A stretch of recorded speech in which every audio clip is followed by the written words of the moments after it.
Good morning, and welcome to part two. It is Wednesday, about 9 o'clock, and today we're going to Bete Mengist. The direct translation of Bete Mengist is House of the Government, and where we're going is basically where the second to last administration used to reside.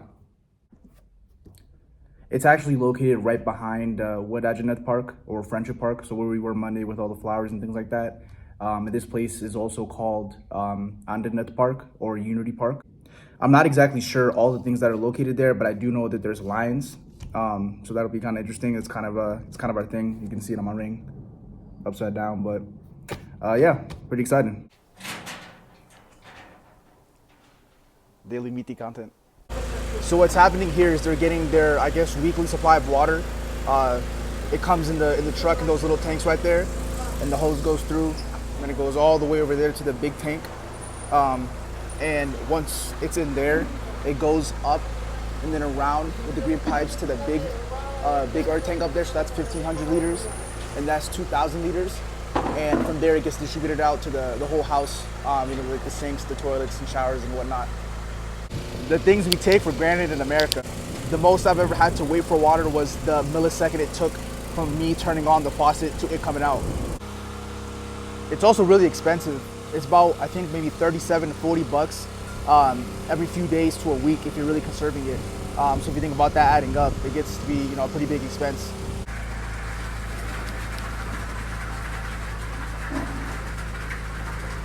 As we were walking up my dad's street, we found this. This is hot peppers, if you've ever heard of berbere.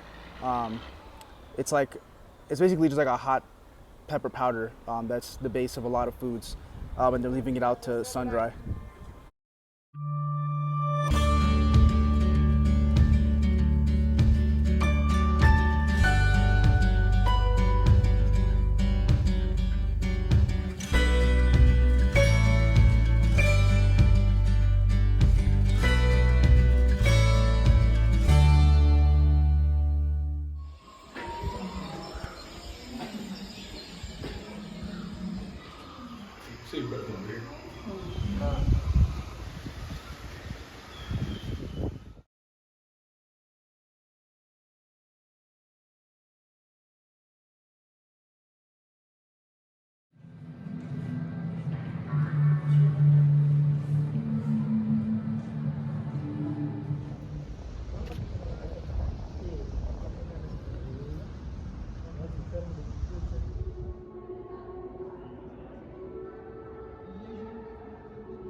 We call this full fed. You want challenge? No, I'm not a challenge.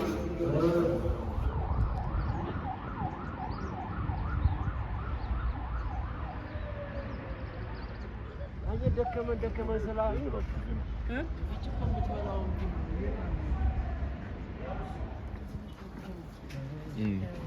Yeah. See?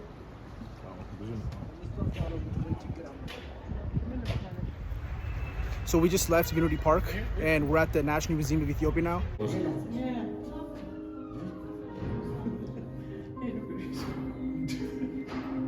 I definitely forgot to finish that outro from the Unity Park and then intro into the National Museum.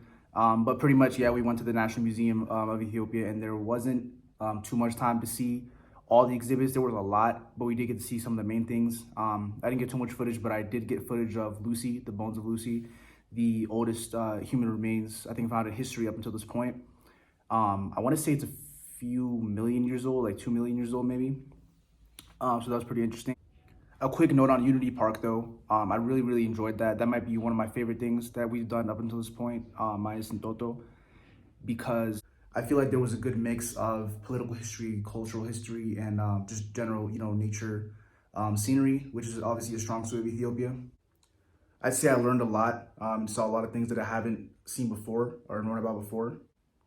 And I was telling my cousin the other day, I really hope the country keeps modernizing like this, because not only, for cultural and educational purposes, but even economical, things like this bring in money that we can take and then reinvest into the city, and into the country in general, which obviously in the long term is going to see a positive impact, barring any political setbacks. But today we are on day, I don't even know, 6, 5. It feels like I've been here for a long time, especially because I'm talking to my friends on the time switch. My concept of time has been completely skewed, but it's all good. We're having fun. And today we're gonna go see, I think, Afewerki Tekle's house. He's a famous artist in Ethiopia. And I believe if we have a chance, we're gonna go to a restaurant called YOD Abyssinia. Brooke went the other day, but I didn't get a chance to go, and he said it was pretty cool, so I'm hoping we have a chance to. Also, random side note, can we acknowledge how nice their build design is in comparison to ours? Like, look at this little dove, nice purple color. This big goat looking thing with the big horns. You just look at it and you're like, wow, that's a nice looking bill. When's the last time anyone looked at Andrew Jackson on a $20 bill and thought to themselves, wow, this guy's handsome? Just saying. Daily meet content. I lied. We ended up not doing either of the things that I mentioned before because we had to go to the Skyline Hotel, which is the Ethiopian airline owned hotel, to go to the ticket office to get tickets to go to Bahar Dar next Tuesday, which turned out to be a lot more complicated of a process than I thought, but we're done now. It actually worked out in my favor because I'm pretty tired from all the walking we've been doing. And it sounds like Lalibela is going to be a good bit of work too, so I'm just going to go to bed, read my book, sleep by 9. Good morning.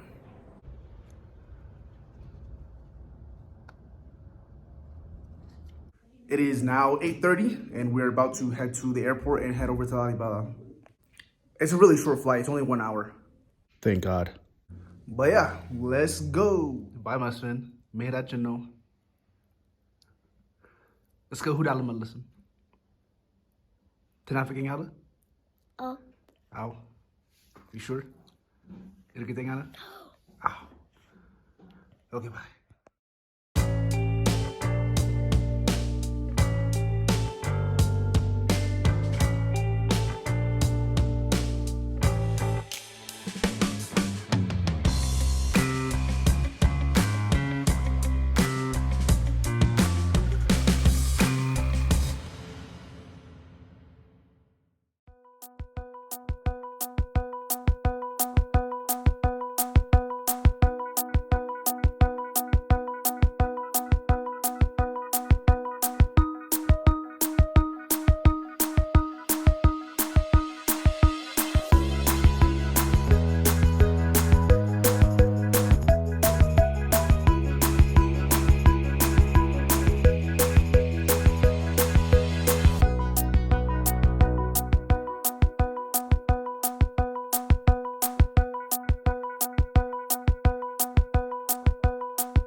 We've reached Bete Giorgis.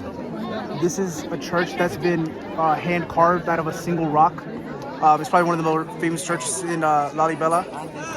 Scenery is kind of crazy. There's a lot of people here.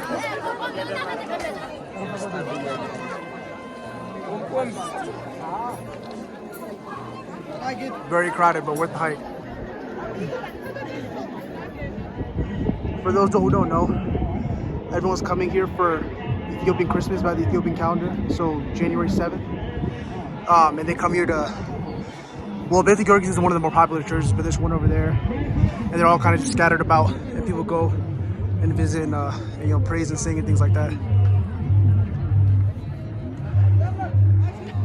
It's not finished, but he started something.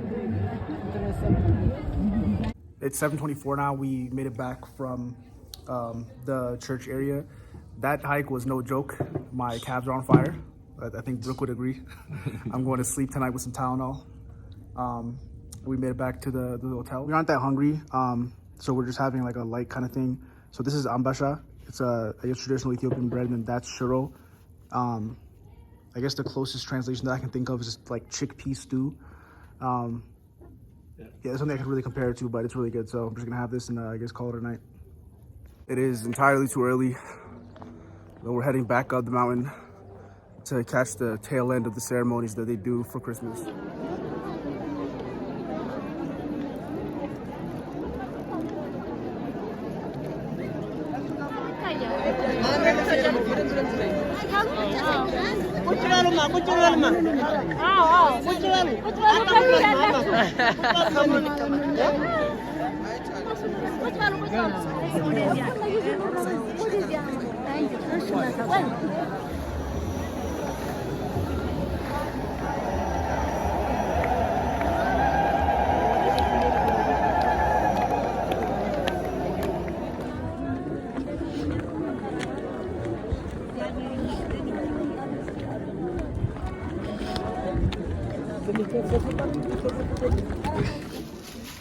Came to this little shop, bought some souvenirs. Bought this for my mom. Pretty sure she'll like it. Very nice painting. All right, we're back at Bete Giorgis. It's a lot less crowded, but there is still a lot of people here. But this time around, we can actually make it a little bit closer. It's amazing that someone designed this and had people carve it out by hand out of a single piece of rock. Down there, you see people that made it down there to sing and things like that. That drum there in the middle is called a kabaro. It's a traditional drum that's used in the church. Yeah. We were gonna try and get in, but as you can see, it's not exactly easy. So we've been seeing these cactuses a lot, and my dad just stopped us to tell us about this little thing right here. Let me make sure I don't accidentally touch it. It's called a kulkul, and it's kind of like I guess you call it the fruit of the cactus. And he was saying that certain fighters, to not feel hungry all the time and have energy, they would eat that during wartime, and you know, that small little piece will last them for a while. And you can see them growing kind of all over. How they open it and eat it, I have no idea. That seems like a pretty dangerous task, but apparently that's how it goes. So it's 5 p.m. now. We just came back from the church area. We tried to get into Bete Giorgis, but as you saw, it would have been way too hard. So for now, we're just kind of hanging out at the hotel. I've been drinking ambawa. Any Ethiopian, ask any Ethiopian about ambawa, and they will tell you. People here drink it like their life depends on it. And clearly I've been absorbed into the culture because this stuff is refreshing. And for those who don't know, ambo is just a place that it comes from, the place that it's bottled at, it's spring water. And then waha just means water, so. Edit on the cactus thing, I called it kulukul, but what's the right way? Kulukwal. Kulukwal. I'm still learning, forgive me. 6 a.m., brain's on fire. But we're gonna see if we can make it inside the churches. Let's go. Whoa.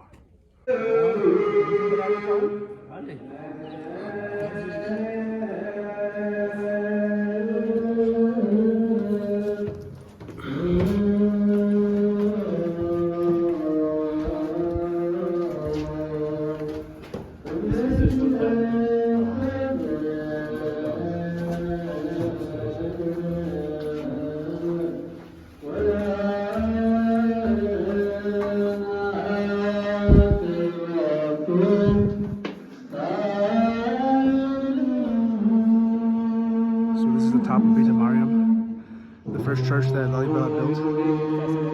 That is a pit where holy water is stored and people come to get blessed. My dad actually was born of this. Traditionally called salat. It's basically like a vow that you come into with God. That he gives you something in exchange for something else. And my grandmother came to this pit and was dunked in the holy water and entered the salat to give birth to my dad. ብዙ ፒላር ያለበትና the biggest church ነው. This is the biggest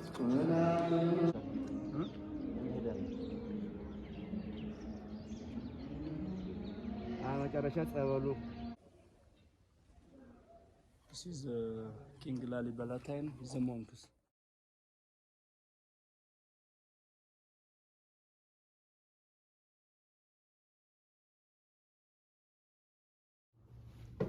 ትጎንበስ ወደ ላይ ሰፊ ነው። ያው ይሄ እንግዲህ አምሳለ ሲሆን ምሳሌ ነው። ጥሩ ነገርም ከሰራ ገነትና ጥሩ ነገርም ካልሰራ ያው ወይ ፈድቦ ለኩሉ በከመግበር እግዚአብሔር እንደየስራው እንደየፍዳው ሰጣለሁ እንዳሰላለ የዛ ምሳሌ ነው። አሁን ምድራዊው ማብሪያታ አብርተን እያለፍን ነው። ሰማያዊ ግን ጨለማ ነው። እግዚአብሔር ነው እሱ ነው የሚተርሚለን ማለት ነው።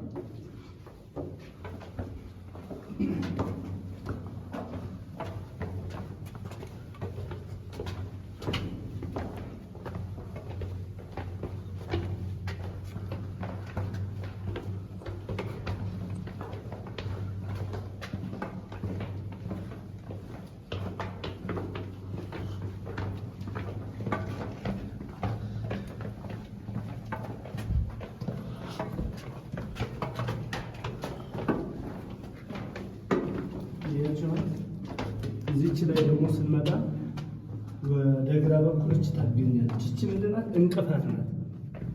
ምክንያቱም በገነት የሚኖሩ ሰዎች በሲኦል የሚኖሩትን ሰዎች አረብ እየመጡ ይጠይቃሉ።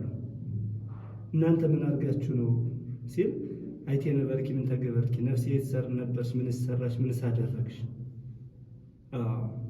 ሆሮ እነዚህን እናንተ መልካም የሰራችሁ ንዋቤ የቡርካን ብላው እናንተ የተባረካችሁ ነው ወደኔ ብራብ አብልታችሁኛል፣ ብጠማ ጠጥታችሁኛል፣ ብታረዝ አልብሳችሁኛል ይላል።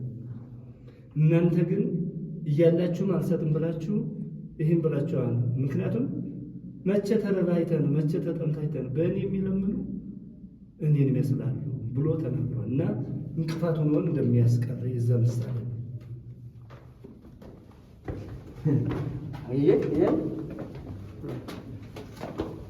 ዶክተር እንቅፋት ክፉ ስራ ማለት ነው።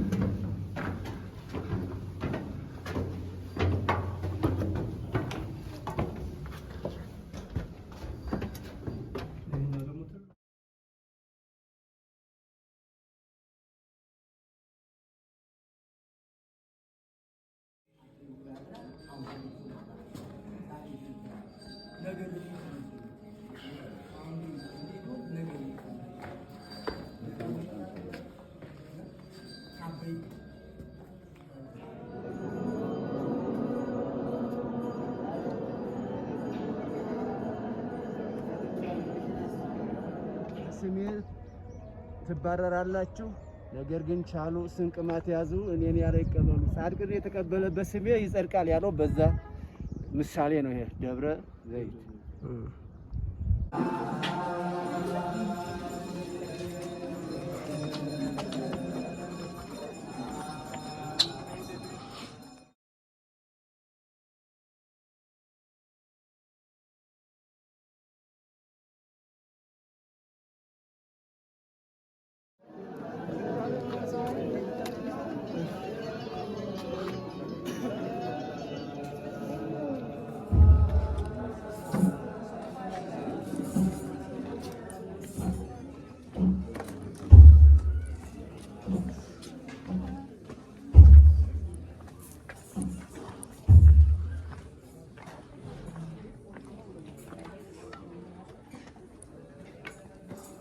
Bete Giorgis ነው።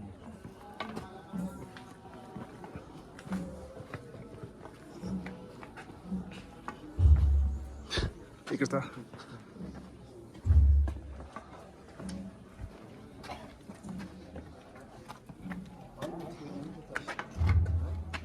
We finished up at the churches now. We went to a family friend's house really quickly for some coffee, and we're gonna head back home.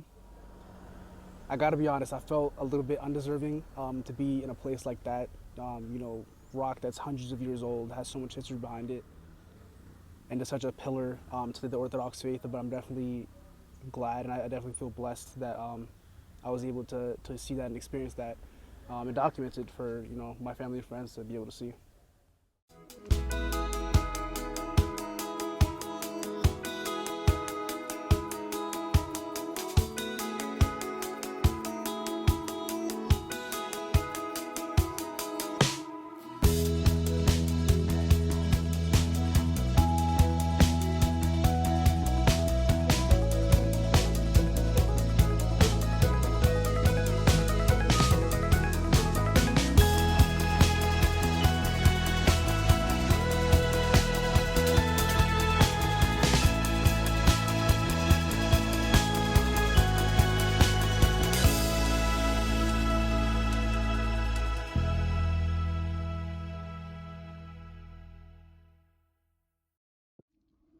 እንዴት ነው?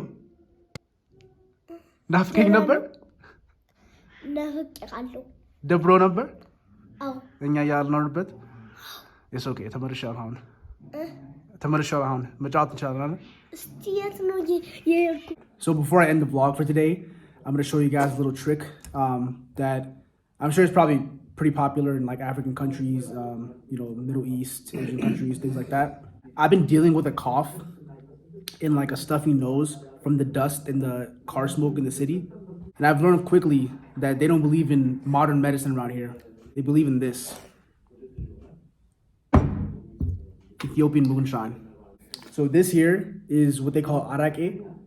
It's effectively Ethiopian moonshine, but it's way stronger than anything that I've ever had in America. They actually say they used to run cars off of this. Like instead of gas, they would just put in arake and they would just drive their cars, which makes me question the safety of me consuming this. But desperate times call for desperate measures. So what I'm gonna do is I'm gonna put just a little bit of this into some ginger tea, and I'm gonna finish this off and go to sleep, and I'll be right as rain. And I know it works for sure because I was dying this morning when we got back from Lalibela and we went to my cousin's house. I had a cup of tea, maybe half this size, and 10 minutes tops. My sinuses were cleared and my chest was fine. Now I'm gonna top it off and call it a night.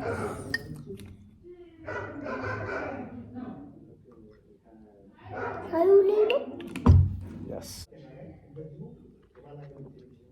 Ooh, tastes like hand sanitizer, but we don't drink it for the taste. It's been about, I think, 2 hours maybe, and it's definitely helped a lot. My voice feels a lot clearer, my sinuses are a lot better, so I think I'm gonna be able to sleep pretty good tonight. But I'm gonna end this part of the vlog off here, and I'm just gonna give some, I guess, final thoughts on what I've seen so far. I like the city a lot, the city being Addis Ababa, but Lalibela I think was a lot more different of a perspective of Ethiopia. As you can probably kind of tell from the houses that we passed by and the houses that we stayed in, it's a lot more rural, and you know, people are kind of a little different, I guess, culturally. Obviously, they're, you know, relatively similar to what you would find in the city, but in what they would call the gutter, or I guess kind of like the countryside, or you know, the housing that's disconnected from the general society, things are just different. People are connectedness is definitely a big theme in, I guess, Ethiopian culture, and just being very close to family and things like that. But the lady's house that we went to, you know, she was living in a very, very modest home. You know, her kid hadn't worked in 3 years. She hadn't worked in 3 years, but you wouldn't be able to tell by the way she was treating us. She was, you know, trying to make sure that we were fed, you know, we had everything we needed. She actually helped us with the hotel, getting the accommodations for Brooke, because he came in last minute.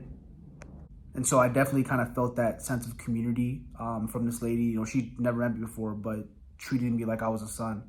And that's something that I could really appreciate, especially when it was obvious that she didn't necessarily have a lot of excess for herself. But in terms of the church, that was pretty humbling. And I feel very lucky to have experienced the Lalibela area the way that we did. I don't think I explained it, but basically the quick rundown is that the day that I showed you guys the line at Bete Giorgis, we kind of gave up and decided that we would try and go the next day early in the morning. And my dad happened to ask a deacon what time he thought would be, you know, most appropriate for us to be able to go without having to experience like a huge line and actually be able to go in.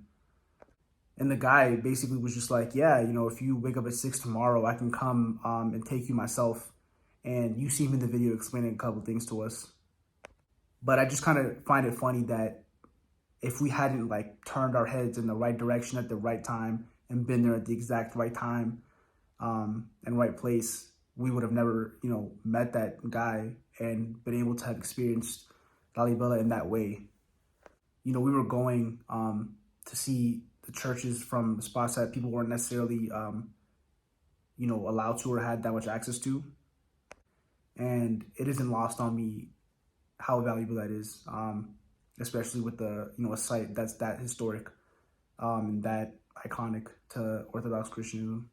But yeah, so I think we're 10 days in now. I'm having a lot of fun. I've been talking to family back home, letting them know how things are going. And I'm pretty excited. And the next part of the vlog will be Bahar Dar and maybe Gondar mixed in, but probably just Bahar Dar. So yeah, see you guys then.